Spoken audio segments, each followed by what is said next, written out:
Welcome to the deep dive. Yeah. Today, we're tackling something really fundamental in system design. It's this constant battle, right, between wanting super fast database performance and needing that rock-solid data consistency. It's like trying to have your cake and eat it too, performance-wise. It really is. That tension is always there. So our focus today is transactions and this big goal of achieving serializability, the gold standard.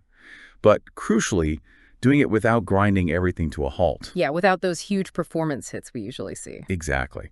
So if you're prepping for senior tech interviews or you just really want to get your head around advanced distributed systems, this is, well, essential stuff. We're diving specifically into Serializable Snapshot Isolation, SSI. That's the plan. Our mission really is to break down these, let's be honest, pretty complex ideas into something practical, something you can actually use in an interview setting.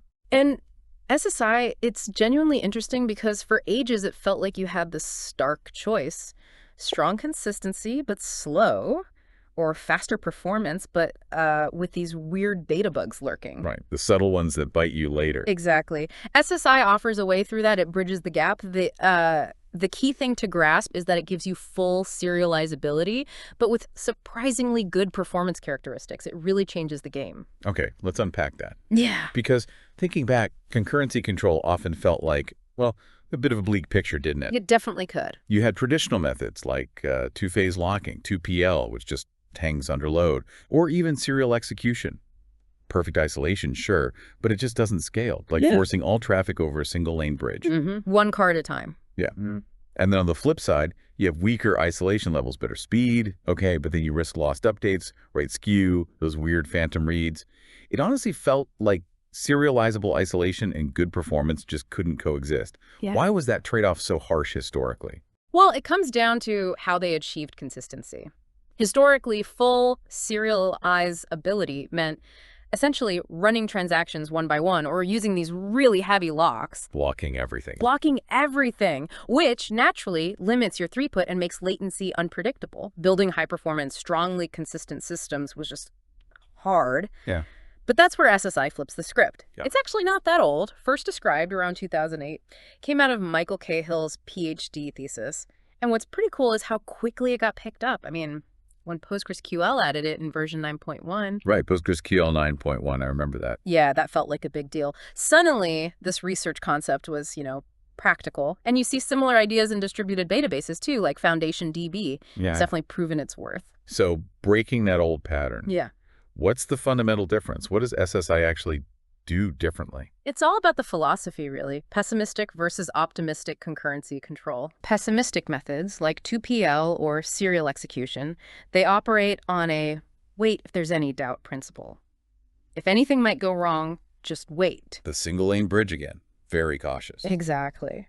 Serial execution is the extreme version, basically. Lock the whole database for your transaction. You just try to make the transaction super fast. Right. SSI, though, is optimistic. It lets transactions just go ahead, even if there's a potential conflict brewing. The idea is hope for the best. Hope for the best. Oh. That sounds a bit risky for a database. Well, it checks. Only when a transaction is about to commit does the database actually check. Was isolation violated? If yes, then, okay, you abort the transaction and the application has to retry it.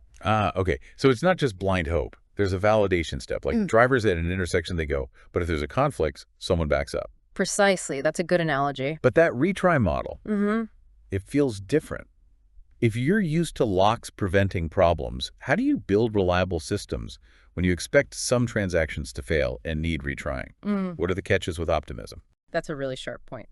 The complexity shifts, right? From blocking to handling retries.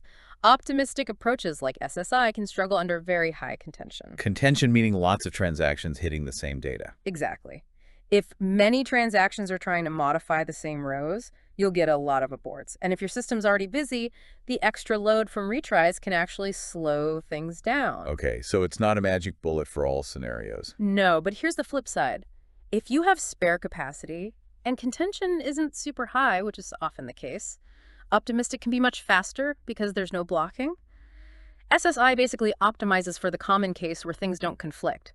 That shift from block first to validate and retry is key for scaling. And you can sometimes avoid conflicts, right? Like incrementing a counter. Exactly. Commutative operations, if the order doesn't matter, like just incrementing, multiple transactions can often do that to the same piece of data without actually causing an abortable conflict in SSI. It's clever. So SSI is optimistic, but the name, Serializable Snapshot Isolation, it sounds like it builds on something else. It does. It builds directly on snapshot isolation. And we've talked about snapshot isolation before, the idea that every transaction reads from a consistent snapshot, like a frozen view of the database from when it started. No dirty reads, no non-repeatable reads. Right, that consistent view. SSI takes that as its base. The innovation is the extra algorithm it layers on top. That algorithm's job is specifically to spot serialization conflicts among the writes and decide which transactions need to abort to keep everything truly serializable. Got it. Which leads us to this core problem SSI solves. This idea of acting on an outdated premise. Like your transaction reads something, decides what to do based on that, but then the data changes before you commit your write. How does the database even know your premise is now wrong? Precisely. The database can't read the application's mind. It doesn't know why you read that data. So to be safe, it assumes any change to what you read might invalidate your later writes. And SSI has two main ways it detects this. And what's the first one? The first is detecting reads of a stale MVCC object version. Let's use an example. Say, transaction 43 reads that Alice's on-call equals true.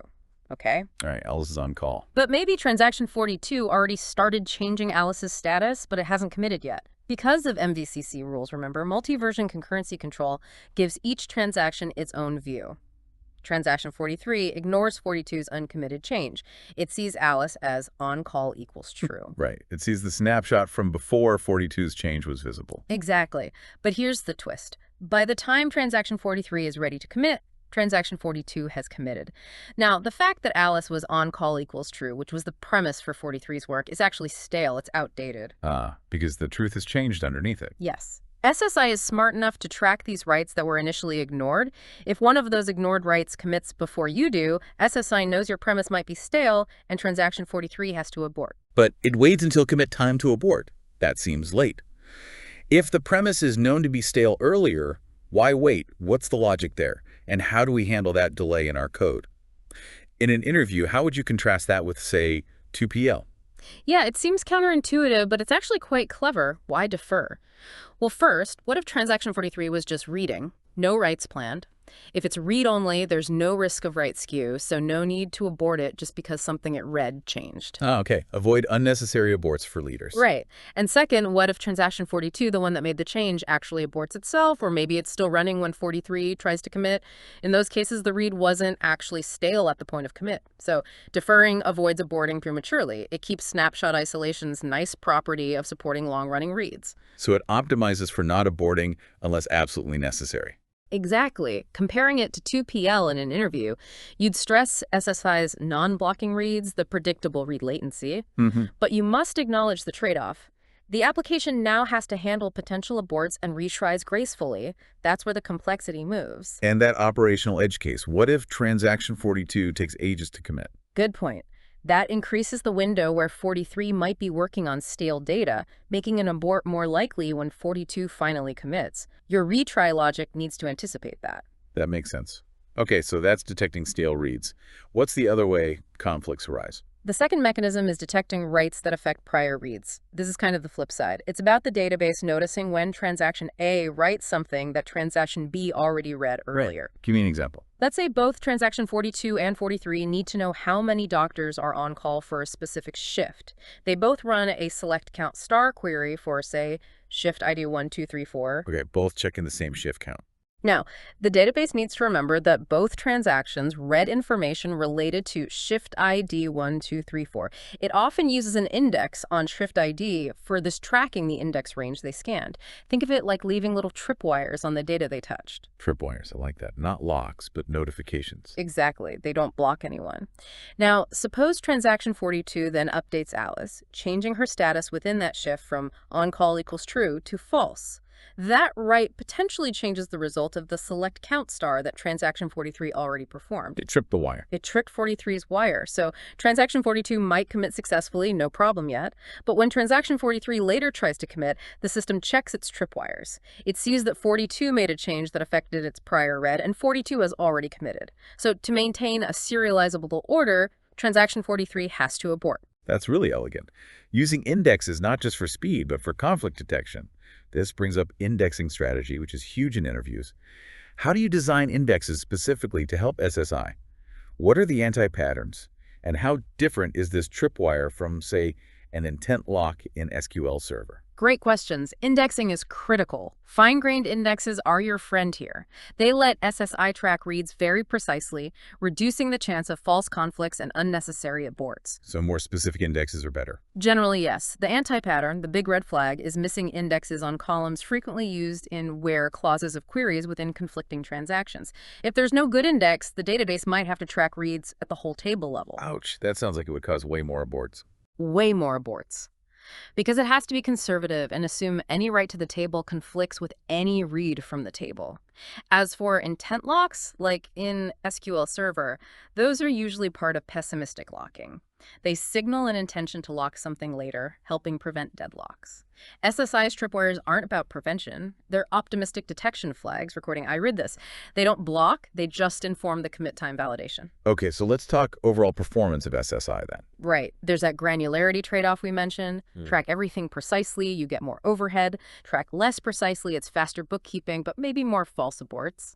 PostgreSQL actually uses some neat theory to try and minimize those unnecessary aborts. But the big win compared to 2PL. No blocking, that's huge. Writers don't block readers, readers don't block writers. Query latency becomes much more predictable, which is fantastic for read-heavy workloads needing consistency. And compared to just running things serially. It scales beyond a single CPU core. FoundationDB is a great example. It distributes the conflict detection across machines. You can get really high throughput, even with transactions touching data on different partitions. Sounds amazing for scale. Yeah. But there's always a catch, right? What's the Achilles heel? Is it really all about that abort rate? And what about memory? Does all this tracking eat up a lot of RAM? You nailed it. The abort rate is the main thing to watch. High aborts mean wasted work, retries, extra load. It kills performance. That's why SSI really pushes you towards shorter read-write transactions. Long ones are just much more likely to hit a conflict and have to abort. But long reads are okay. Long read-only transactions are generally fine, yeah. That's a major advantage. Memory-wise, yes, there's overhead. You've got the MVCC versions themselves. Plus, SSI needs per-transaction metadata to track those read sets, the tripwires. It scales with concurrent transactions. So in an interview, if someone asks how SSI handles high contention, You talk about mitigation strategies, using commutative operations, like we said, designing application logic carefully to reduce hotspots, maybe batching transactions, and you absolutely have to flag the anti-patterns. Long-running read-write transactions are basically poison for SSI. and that retry logic. It's crucial. Synchronous retries without backoff, terrible idea. Just hammers the system harder when it's already struggling. You need exponential backoff, always. Okay, that really paints the picture. Let's shift gears slightly and simulate some interview scenarios. Yeah. How about this? When would you choose SSI over, say, standard two-phase locking in PostgreSQL? What goes through your head? Okay, good question. First thing is workload. Is it read heavy? Do I absolutely need serializability? If yes to both, SSI looks very attractive. Why? Because reads fly. They aren't blocked by writes. You get predictable low latency for all those read queries, which is often critical for user experience, like browsing an e-commerce site. You get strong consistency without the usual blocking penalty of 2PL. Makes sense. Lots of browsing, fewer checkouts maybe. Exactly, but I'd also immediately think about write contention. If I expect lots of transactions trying to update the exact same rows simultaneously, I'd be cautious. The abort rate might climb, potentially making SSI perform worse than 2PL in that specific high write contention scenario. It's about matching the tool to the job, understanding the workload. Great points. Yeah. Okay, next. You've deployed SSI. What are you monitoring in production?